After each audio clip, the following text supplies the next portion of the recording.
Welcome to Pindar Poetry. We hope you learned something new. You start by opening Onedrive in the app or web. Sign in and confirm you have the correct account and enough storage. This prevents permission conflicts. Once done, find the exact file or folder and verify its name so recipients know its purpose. Now choose the initial sharing level, view, edit, or specific people, because that determines control and risk. Make sure to think about who needs access and why, then right-click or tap the Share button to begin the process.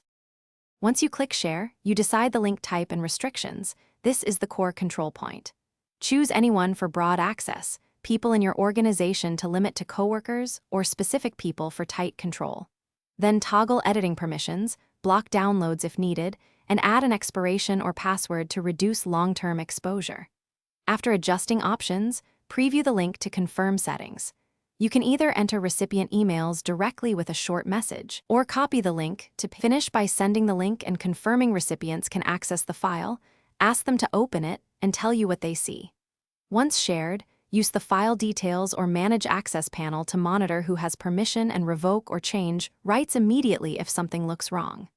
If someone reports an error, first verify their account and whether you used a restrictive link type, then check tenant or sharing settings and clear their cached link.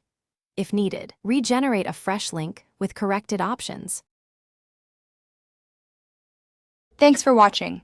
Consider subscribing if we helped you.